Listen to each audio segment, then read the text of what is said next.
யோவான் ಸುವಾರ್ತೆ மூன்றாவது வசனம். ಪರ್ಸಾದಲ್ಲಿ ಯೆಹೂದ್ಯರ ಹಿರಿ ಸಭೆಯವನಾದ ನಿಕೋದೇಯನೆಂಬ ಒಬ್ಬ ಮನುಷ್ಯನಿದ್ದನು. ನಾನು ನಿನಗೆ ನಿಜ ನಿಜವಾಗಿ ಹೇಳುತ್ತೇನೆ, ಒಬ್ಬನು ಹೊಸದಾಗಿ ಹುಟ್ಟದಿದ್ದರೆ ಅವನು ದೇವರ ರಾಜ್ಯವನ್ನು ಕಾಣಲಾರನು ಅಂದನು. Praise the Lord. இந்த வசனம் சொல்லப்பட்டிருக்கிறது. ಏನ್ ದೇವರ ವಾಕ್ಯ ಹೇಳಲ್ಪಡುತ್ತದೆ? ஒருவன் மறுபடியும் பிறவாவிட்டால் ಒಬ್ಬನು ಹೊಸದಾಗಿ ಹುಟ್ಟದೆ ಇದ್ದರೆ ದೇವರ ರಾಜ್ಯத்தை ಕಾಣ ದೇವರ ರಾಜ್ಯವನ್ನ ಕಾಣದಿಲ್ಲ ಎಂದು மெய்யாகவே ನಿಜ ನಿಜವಾಗಿ ನಿಮಗೆ ಹೇಳ್ತೇನೆ. நம்ம என்ன செய்யணும்? ನಾವೀಗ ಏನ್ ಮಾಡ್ಕೊಳ್ತೇವೆ? நம்முடைய ஆலயம், ನಮ್ಮ ಆಲಯ, கர்த்தர் வாசம் செய்யப்பட்ட ஆலயம், ಕರ್ತನ ವಾಸ ಮಾಡಬೇಕಾದ್ರೆ சுத்தப்படுத்தக்கூடாது. ನಾವೆಂದಿಗೂ ಕೂಡ ಕೆಡಿಸಬಾರದು. ஹல்லேலூயா. நாம் சுத்தப்படுத்தினால் கர்த்தர் ஆலயத்தை விட்டு கடந்து செல்வார். ನೋಡಿ, ಕೆಡಿಸುವುದಾಗಿದ್ರೆ ಕರ್ತನು ನಮ್ಮ ಆಲಯವನ್ನು ಬಿಟ್ಟು ಹೊರಗೆ ಹೋಗ್ತಾರೆ. ஹல்லேலூயா. என் ஆண்டவராகிய இயேசு கிறிஸ்து சொல்கிறார், ನನ್ನ ಕರ್ತನಾದ ಯೇಸು ಸ್ವಾಮಿ ಹೇಳ್ತಾ ಇದ್ದಾರೆ, நீ மறுபடியும் பிறவாவிட்டால், ನೀ ಮತ್ತೆ ಹೊಸದಾಗಿ ಹುಟ್ಟದೆ ಹೋದರೆ, இந்த உலகத்தின் பாவத்தை விட்டு ಈ ಲೋಕದ ಪಾಪವನ್ನು ಬಿಟ್ಟು ಪರಿಶುದ್ಧರಾಗಿ ಹುಟ್ಟದೆ ಹೋದರೆ ನನ್ನ ರಾಜ್ಯದೊಳಗೆ ಸೇರುವುದಿಲ್ಲ மெய்யாகவே ಎಂದು ನಿಜ ನಿಜವಾಗಿ ಹೇಳ್ತೇನೆ. எப்படி சொல்றாரு? மறுபடியும் மெய்யாகவே ಮತ್ತೆ ಮತ್ತೆ ನಿಜವಾಗಿ ಹೇಳ್ತೇನೆ, ராஜ்யத்துக்கு பிரவேசிக்க வேண்டும் என்று ನನ್ನ ರಾಜ್ಯದೊಳಗೆ ಸೇರುವುದಿಲ್ಲ. நீ மறுரூபமாக்கப்பட வேண்டும் என்று சொன்னால், ನೀನು ಮತ್ತೆ ಹುಟ್ಟುವುದಾಗಿದ್ದರೆ உலகத்துக்கு மரித்து பரிசுத்தத்தை காத்துக்கொள்ள, ಲೋಕಕ್ಕೆ ಸತ್ತು ಪರಿಶುದ್ಧವನ್ನ ಕಾದುಕೊಳ್ಳ್ರಿ. நம்ம சரீரத்தை பரிசுத்தமாக வைத்துக் கொள்ள, ನಮ್ಮ ಶರೀರವನ್ನ ಪರಿಶುದ್ಧವಾಗಿ ಇಟ್ಟುಕೊಳ್ಳ್ರಿ. ஹல்லேலூயா.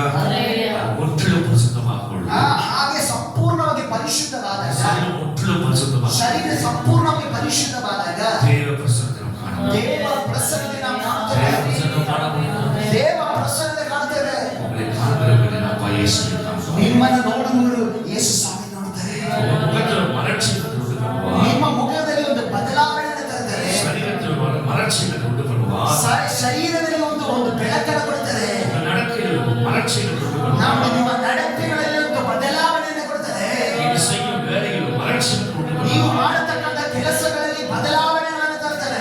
படிப்பில் ஒரு மலர்ச்சியை கொண்டு வருவார். ನಿಮ್ಮ ಕಲಿಯುವಿಕೆಯಲ್ಲಿ ಒಂದು ಬದಲಾವಣೆಯನ್ನು ಕೊಡ್ತಾರೆ. ஊழியத்தை கத்த ஒரு மலர்ச்சி கொண்டு வருவார். ಸೇವೆಯಲ್ಲಿ ನಿಮ್ಮ ಜೀವನದಲ್ಲಿ ಒಂದು ಬದಲಾವಣೆ ಕೊಡ್ತಾರೆ. எந்த காரியத்தை தொட்டாலும் மலர்ச்சி உண்டு பண்ணுவார். ನೀವು ಎಂತ ಕಾರ್ಯಗಳನ್ನು ಮುಟ್ಟಿದ್ರು ಕೂಡ ಅಲ್ಲಿ ಒಂದು ಆಶೀರ್ವಾದವನ್ನು ತರಲಾಗಿದ್ದಾರೆ. அந்த மலர்ச்சி தேவ பரிசுத்த மலர்ச்சி. ಅದು ಆ ಆಶೀರ್ವಾದವು ದೇವ ಪ್ರಸನ್ನದಲ್ಲಿ ಒಂದು ಆಶೀರ್ವಾದ. ஹல்லேலூயா. எத்தனை பேர் தெரியும் பழைய பாடு வசனம் தெரியும்? தேவ பிரசன்ன, தேவ பிரசன்ன ஒரு பாடு ஒரு வசனம் தெரியுமா உங்களுக்கு? சரி, நான் கடைசியில் பாடிடுறேன். கதை நல்லவர். அதாவது தேவ பிரசன்னம் மட்டும் நான் கெட்ட வார்த்தை வரேன். ದೇವ ಪ್ರಸನ್ನ ನಮ್ಮ ಬಳಿ ಇರುವುದಾಗಲೇ ಕೆಟ್ಟ ಮಾತುಗಳು ಬಾಯಿ ಬರುತ್ತೆ. நம்முடைய பைக்ல கார்ல எல்லாம் பாத்தீங்கன்னா, ನಮ್ಮ ಬೈಕು ಕಾರಲ್ಲಿ ನೋಡುವುದಾಗಿದ್ರೆ கர்த்தர் எனக்காக யாவும் செய்தார். ಕರ್ತನು ನನಗಾಗಿ ಎಲ್ಲವನ್ನು ಮಾಡಿ ಮುಗಿಸಿದ್ದಾನೆ. கர்த்தர் நல்லவர், பரிசுத்த பாருங்கள். ಕರ್ತನ ಒಳ್ಳೆಯವರು, ಆತನನ್ನು ಸ್ತುತಿಸಿ ಕೊಂಡಾಡಿ. ನೋಡಿ, ಈ ಮಾತುಗಳೆಲ್ಲ ಪದಗಳೆಲ್ಲ வசனம் ಈ ವಚನಗಳೆಲ್ಲ அப்படியே போகும்போது எனக்கு வசனம் ஆர்டர் கொடுத்தா நல்லா இருக்கும். நான் யோசிப்போம்ல, ನಾವು ಹಾಗೆ ಹೋಗುತ್ತಿರುವಾಗ ದೇವರೊಂದು ವಚನವನ್ನ ನನಗೆ ಕೊಟ್ಟರೆ ಬಹಳ ಚೆನ್ನಾಗಿರುತ್ತಲ್ಲ. சத்தியமும் ஜீவனுமா இருக்கிறேன். ನಾನೇ ಮಾರ್ಗ ಸತ್ಯ ಜೀವವಾಗಿದ್ದೇನೆ. சோர்ந்து போகாதே. ಸೋತು ಹೋಗಬೇಡ್ರಿ. பலவீனத்தில் பலன் பொறுமையாய் விட. ಬಲಹೀನತೆಯಲ್ಲಿ ನಿಮ್ಮ ದೇವರ ಬಲವೀಶವು ತುಂಬಲ್ಪಡುತ್ತದೆ. நானே கர்த்தர், ನಾನೇ ಕರ್ತನು, நான் உன்னை காண்கிறவர், ನಾನು ನಿನ್ನನ್ನು ನೋಡುವಾತನು, அதிசயம் காணப்படுவேன், ನಾನು ನಿನ್ನ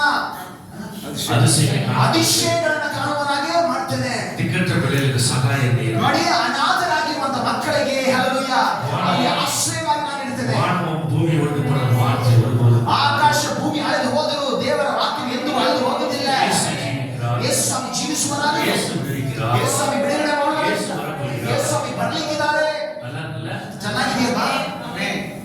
ரொம்ப நல்லா இருக்கும் பாருங்க. ಬಹಳ ತುಂಬಾ ಉತ್ತಮವಾಗಿರ್ತದೆ.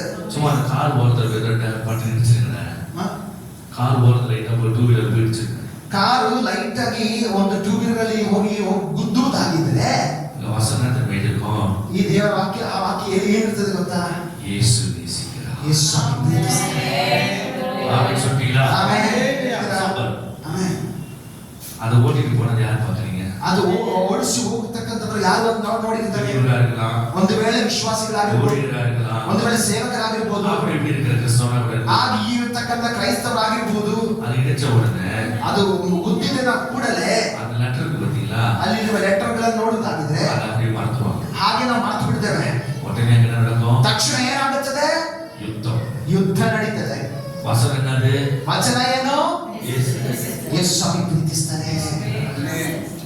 அப்ப இடிச்சிட்ட பிறகு அந்த வார்த்தைக்கும் அதுக்கு சம்மந்தம் இருக்கா? ನೋಡಿ, ನಾವು ಗುದ್ದಿದ ನಂತರ ಆ ವಚನಕ್ಕೂ ನಮ್ಮ ಕ್ರಿಯೆಗೂ ಏನಾದ್ರೂ ಸಂಬಂಧ ಇದೆಯಾ? கர்த்தர் நமக்குள்ள இருக்கு. ಕರ್ತನ ನಮ್ಮೊಳಗೆ